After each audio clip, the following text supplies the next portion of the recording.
बिस्मिल्लाहिर्रहमानिर्रहीम। नाज़रीन किराम, अस्सलाम वालेकुम।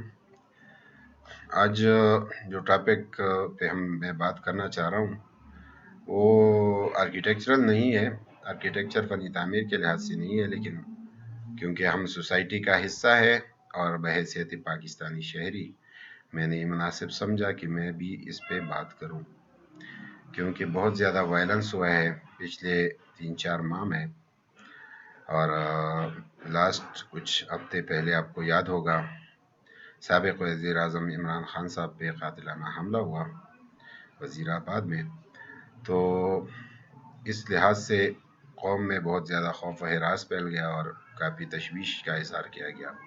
इससे पहले भी कई रहनुमा जो है पॉलिटिकल लीडर्स पे हमले भी हुए हैं, उनको कत्ल भी किया गया है, जो कि काबिल मज़म्मत बात है।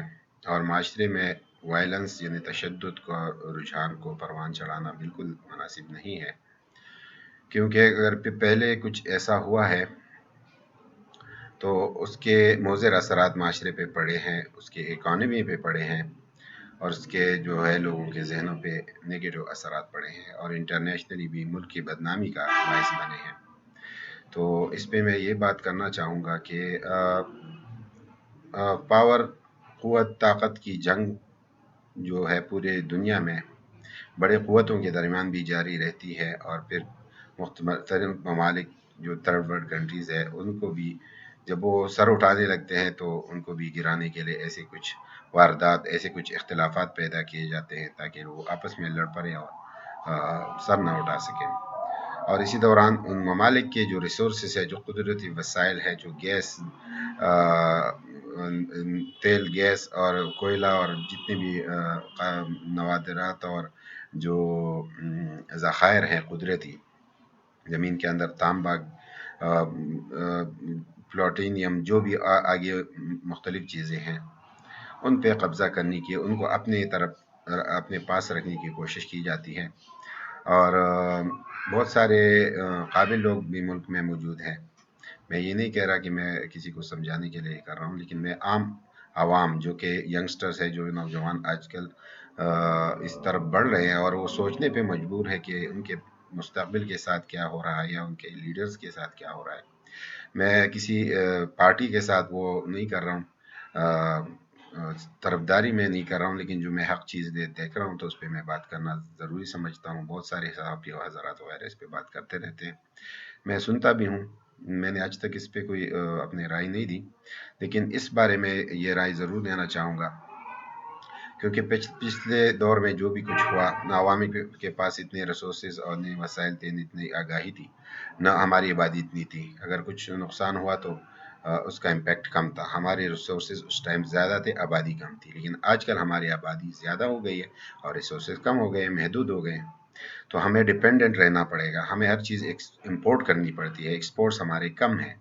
हमारे पास जो है तालीम की भी कमी है, हुनर की भी कमी है, तो हमारे लिए स्किल्ड होना ज़रूरी है, हमारे पास तालीम याफ्ता होना बहुत ज़रूरी है, ताकि हम दुनिया के साथ मुकाबला कर सकें और दुनिया में अपने जो है ना मकाम को बरकरार रख सकें। तो अगर ये चीज़ें आपस में इख्तिलाफ़ात और कुर्सी के रेल पैर में हम बने रहेंगे, कुछ मज़हब का गलत इस्तेमाल करते हैं, जैसे मौलाना साहब हैं इधर के, तो वो किसी पे फतवे लगा देते हैं, किसी को अब बस चंद वजारतें लेके फिर खामोश भी हो जाते हैं, कभी महंगाई का रोनार होते हैं। तो ये खुद दूसरों के एजेंडों पे काम कर रहे होते हैं। और आगे से इमरान खान साहब जो है उन्होंने अपनी लाइफ जो है ना पाकिस्तान के लिए और ह्यूमैनिटी के लिए वक्फ की हुई है, जहाँ तक हम महसूस करते हैं या देखते हैं। तो उनके शौकत खानम और चैरिटी की जितनी भी काम है, ह्यूमैनिटी के लिए जितनी भी उन्होंने एफर्ट्स की है, वो सबके सामने है। बाकियों के इतने कोई अच्छे काम नहीं नज़र आते सिवाय करप्शन के। तो इस पे मैं यही बात करना चाहूँगा कि इससे गुरेज किया जाए, किसी को ख़त्म करके आप हमेशा के लिए अपने लिए अय्याशिया और अपने लिए आसानियाँ पुरआसाइश ज़िंदगी उसको सिक्योर करने की कोशिश करते हैं अपनी नस्लों के लिए। अब तो हम दामादों और वहाँ तक पहुँच गए कि उनके भी ये भी अच्छे लोग हैं और इनके भी कारोबार है और हम ये इम्पोर्ट करेंगे और वो करेंगे और ये करेंगे। तो ये अगर बादशाहत उस तरह की चाह रहे हैं तो ही नहीं होगा। और मौलाना साहब के लिए मैं यही मशवरा है कि अल्लाह आपसे जमहूरियत के बारे में नहीं पूछेगा और 73 के आइन के बारे में नहीं पूछेगा, आइन के बारे में पूछेगा جو اللہ نے 1400 سال پہلے اپنے نبی کو بھیجا اور صحابہ کی وساطت سے ہمیں پہنچا۔ تو یہ جو ہے جمہوریت کر رہے ہوتے ہیں، تو جمہوریت وہ اسلام نہیں ہے نا، وہ خلافت ہے۔ اللہ کہتا ہے کہ میرے زمین پر میرا قانون نافذ کرو، سود کو ختم کرو، بغاوت کو ختم کرو، ظلم زیادتی کو ختم کرو۔ تو یہ کیسا انصاف ہے کہ 4 وزارتیں ملنے کے بعد آپ خاموش ہو جاتے ہیں، اور پھر عالمی مہنگائی اور یہ ہو گیا اور یہ عمران خان نے سب کچھ خراب کر دیا۔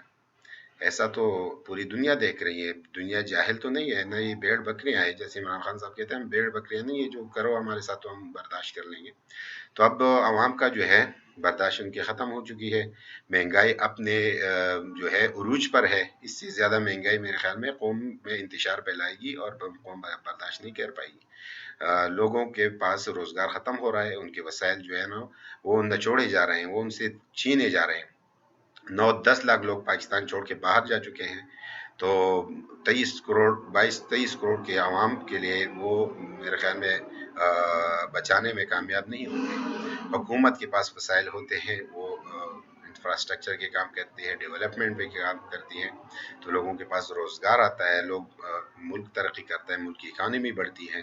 تو اگر ادارے اسی طرح لگے رہیں گے کسی کو نیچے گرانے کے یا کسی اور کے کہنے پہ، تو وہ بھی مناسب نہیں رہے گا، کیونکہ اب یہ حقیقت کو جاننا پڑے گا، اس کو پنپنا پڑے گا کہ جو حالات کریٹ کیے گئے ہیں اگر زیادہ دیر باقی رہتے ہیں تو آج یہ قوم جو ہے نا ان کو مغلوب کیا گیا ہے، لیکن کل یہ ادارے بھی خود مغلوب رہیں گے، ان کو چپیڑے پڑیں گی، باہر کے جو اقوام ہے ان کو کمزور کریں گے، عوام کے دلوں میں نفرت ان کے خلاف آ جائے گا، اور عوام کی جو محبت ہوتی ہے وہ ان اداروں کو اوپر لے کے آتی ہے۔ اگر کوئی بھی ادارہ ہو، اگر وابڈا کو لے لیں، وابڈا کے خلاف سب پورے قوم ہو جائے، وابڈا کچھ بھی کر لے، نہ ان کو اپنی وہ بجلی بیچ سکیں گی، نہ ان کے ساتھ اچھا تعلق رکھ سکیں گی۔ تو ایک عزت، ایک رسپیکٹ، ایک ریپیوٹ جو ہے نا وہ ہر ادارے نے اپنا بحال رکھنا ہے، اپنے دائرے میں رہ کے کام کرنا چاہیے، اور جو ملک کی خدمت کے لیے آنا چاہ رہا ہوتا ہے یا اس کے اہل ہوتا ہے اس کو آگے آنے دیا جائے اور اس کو کام کرنے دیا جائے۔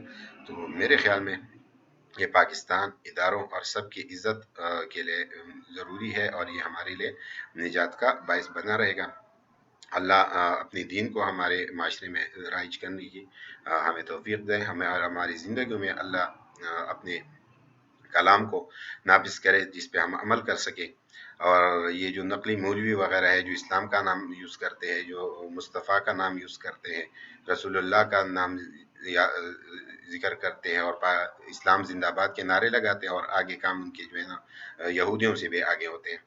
تو آپ لوگ خود سوشل میڈیا پہ بھی دیکھتے ہیں، تو قطعاً ان کے ساتھ جو ہے نا ان پہ اعتماد نہیں کیا جا سکتا، بلکہ اس کے ساتھ اختلاف ہی رہے گا، کیونکہ کبھی بھی انہوں نے اپنی تقریر میں یہ نہیں کہا کہ اللہ نے یہ کہا ہے اور رسول نے یہ کہا ہے۔ سود کے بارے میں کئی بھی بات نہیں کی، نہ سپریم کورٹ میں گئے، نہ کچھ ایسا کیا کہ جو اسلام ہو۔ تو اس بارے میں کیوں نہیں بات کرتے؟ جو 5 لاکھ علماء کا اپنے آپ کو سربراہ سمجھتے ہیں، وہ تقی عثمانی کے جنازے میں پیچھے بیٹھے ہوتے ہیں، وہ بھی سرکاری جہاز میں جا کے چپکے سے، تاکہ نظر آؤں کہ میں بھی گیا ہوا تھا۔ تو اس نے جنازہ کیوں نہیں پڑھایا؟ اگر اس طرح سوالات اٹھائے جائیں تو ان کے پاس کوئی جواب نہیں ہوگا۔ تو میں یہی کہوں گا کہ ملک کے ساتھ کچھ انصاف کیا جائے، اور یہ جو ایکسٹریم حالات بنائے گئے ہیں اس کو ختم کیا جائے، اور عوام جو جتنا بھی سمجھ بوجھ رکھتے ہیں اس کو فی الحال چلنے دیا جائے، اور عوام کی اچھی تربیت کی جائے جو کہ اسلام اور قرآن کے مطابق ہو۔ آپ کے دیکھنے کا بہت بہت شکریہ۔ السلام علیکم۔